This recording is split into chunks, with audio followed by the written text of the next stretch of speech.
If you've ever applied for a hands-on data science role or you've participated in data science competitions, you'll be able to appreciate how easy your life becomes if you know about the pipelines provided to us by the scikit-learn library, the super popular library for all of machine learning. In our previous tutorial, we started introducing the concept of pipelines and we talked about some basic examples. We'll take it to the next level now to show you how you apply pipelines when your data is given to you in the form of train and test sets. Now, in case you've not watched the previous tutorial, don't worry because we'll be giving you a quick recap that'll get you up to speed. But I definitely suggest that once you finish watching this tutorial, you may refer to the previous tutorial as well. That'll help you put things together in entirety. So in a nutshell, a pipeline in machine learning allows you to sequentially apply a list of transformers to pre-process the data. And if desired, you can even plug in a model and evaluate a model's performance. You'll understand this better once I show you the hands-on piece. But like I said, this is an important tutorial because you're going to be seeing things happening here in a way you're supposed to do in real-world scenarios. So let me quickly take you to the notebook. This is the Google Collaboratory notebook. I'm using a data set that we generated. It's a synthetic data. It has a mix of different types of variables. So we have about 5 numerical features, 3 categorical features, and all these are explanatory features or independent features, and we have a target column. In this case, it's a classification problem. So I'll quickly go over these steps because most of these were covered in the previous tutorial already. So just to go to the info of the data set, we get to see the same information. We also get a sense of some data being missing because while we have a total of 1,000 rows, there are certain columns where we only have 900 non-null values. And likewise, some more missing values here. So we seem to have a mix of data types and we seem to have missing values. We may want to specifically check how many values are missing for each feature using isNull.sum. And you get to see that the first feature has 100 values missing and the second feature has about 67 values missing. Then we move on to quickly separate the numerical features except the target column because the pre-processing that we are focusing on right now is not for the target column. It's for the independent features. So we are filtering only the numerical features using this method called selectDtype from data frames, and we are leaving aside the target column for the time being. So these are only the numerical features. Now we know there are certain steps that make sense only for the numerical features. For example, the presence of outliers or extreme values. And even the missing value treatment for numerical features is different from categorical features. So this is the reason we kind of separated them.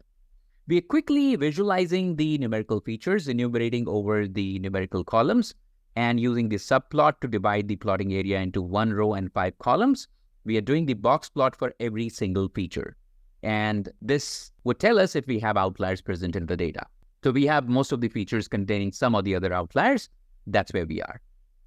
And we can quickly look at the descriptive summary of the data as well. As you can see, the features minimum and maximum values, if you look at, are not on the same scale, which makes it an ideal case for feature scaling as well. And we now moving on to look at the categorical features. So we are concentrating only on the object type data. We are going over each categorical feature and trying to check how many unique categories are present. And we get to see that our features have 3 to 5 unique categories present, and they do not necessarily come in a certain order is what we are assuming as of now. So like I said, most of these steps were covered in the previous tutorial as well. I've done a recap for you, but here is the change. Last time, I just explained you the pipelines, taking one data and applied it there. This time, it's going to get applied on train and test data sets, and that makes it a little different. So we are using the scikit-learn's train test split class to divide the data into train and test portions. Taking the data frame, deciding the test size, a random state because we are randomly splitting the data and we don't want it to change every time we do it. So we are taking a value here, which can be any numeric value, and we are stratifying it with respect to the target column. So we have a column called target, which could be predicted as 0 or 1. We are saying that we want to maintain its 0 and 1 proportion in both train and test sets. So let's just run this. At this stage, we've obtained 2 portions of the overall data, which had 1,000 rows. 700 of them would have gone to train, and about 300 of them would have gone to test. Now we're importing certain classes from scikit-learn pipeline, Of course, the pipeline class, the column transformer class, which is used to club the pipelines for the numerical and categorical features, and some of the predefined preprocessing classes like imputation using SimpleImputer, scaling using StandardScaler, and a OneHotEncoder for categorical features. For our custom classes that we're going to introduce, we are calling base estimator and transformer mixin from scikit-learn base. Again, this was explained in the previous tutorial, which you'll be able to refer to later. Now, the main difference between the previous tutorial and this tutorial is this, that in the previous tutorial, I'll just uncomment this for the time being and show you. In our previous tutorial, we defined our custom class because while we have the classes available for imputation, scaling, and encoding, we don't really have any class available in scikit-learn for outlier treatment, at least straight away. So we had to define our own class. For anything to be put inside the pipeline, it needs to have these methods like fit and transform. Now, since last time we did this exercise on the entire data at once, we didn't have to worry too much about fit. We just kind of used it like a dummy thing. We didn't really put much logic inside it. But this time, we would be properly using fit and then would be applying the transform. So there would be a slight change in the code as you're going to see. Again, let me just comment it. I left it here to just explain it to you that there is a change that you'll be able to observe here. This is the same. We have NumPy library already imported. We have the base estimator and transformer mixin. We've already called these. So we are defining our own class called outlier transformer, which takes the base estimator and transformer mixin. For initialization, we don't have to do anything. We just simply passing it. For fitting, we are defining that we want to be capturing the lower bounds and the upper bounds here. Self.lower bounds and self.upper bounds. So this fit is going to capture the upper limit and the lower limit for outliers. Upper limit means anything above it will be an outlier, and lower limit means anything below it will be an outlier. Now this piece is the entire piece for calculation of the upper limit and lower limit. So you know this is how outlier boundaries are calculated. I'm sure by now you have a fair understanding of this piece, right?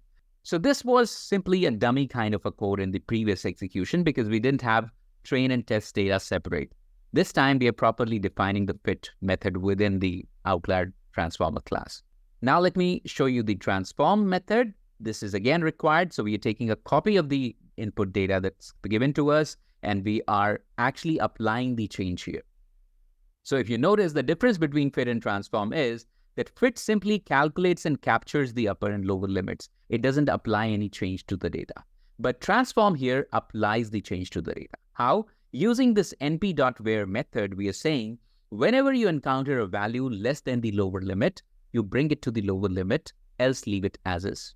And likewise, whenever you encounter a value which is greater than the upper limit, bring it to the upper limit, else leave it as is. So finally, it's going to apply some changes or transformations to the data. Now, what is the need of this transform separately? This is something that we've explained at length in our data leakage tutorial, so you may definitely refer to it. The reference has been provided to you in the description. But let's just see. Now, this is very much similar to how we saw it in the previous tutorial. If you see, we're just trying to put the numeric pipeline together first. So we are saying using the pipeline class, we are putting these steps. Imputer, we are doing a simple imputer. Missing values will be treated using median. Outlier transformer is a class that we defined just now, right before this step. That's what we are calling here. And scaling, we are doing through scikit-learn StandardScaler.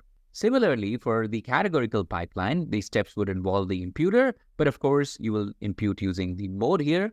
And we're also applying the encoding because our models only accept numerical data. So we are applying OneHotEncoder here. Now, in order to put these two pipelines together, the numeric and the categorical pipelines together, we are using the column transformer class where we are mentioning the numerical pipeline for the range of features and the categorical pipeline, again, for the range of categorical features. So once we execute this, we are ready to proceed to the next step where there's again a slight change. We are going to take this preprocessor, which is nothing but the output of the column transformer, to the pipeline, but we will be applying fit transform for the training data and just the transform for the test data.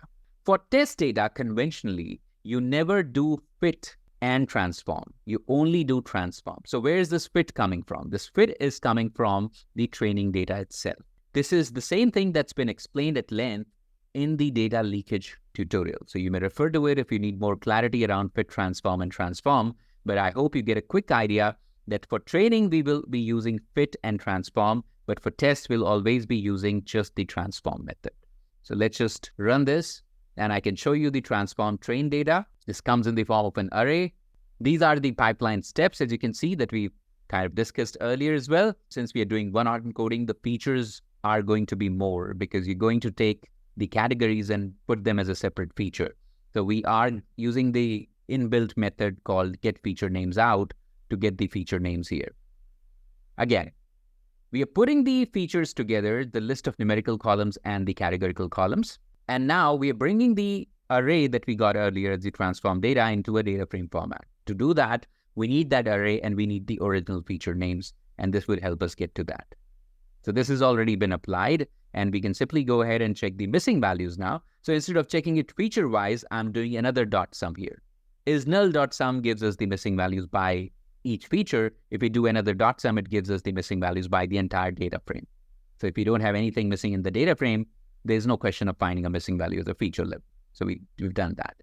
Also, we may quickly check the presence of extreme values in our data. So if you could see, we do seem to have some extreme values at the borderline cases, but this is definitely less than what we had earlier. You can look at the earlier picture. We had many more outliers compared to what we see now.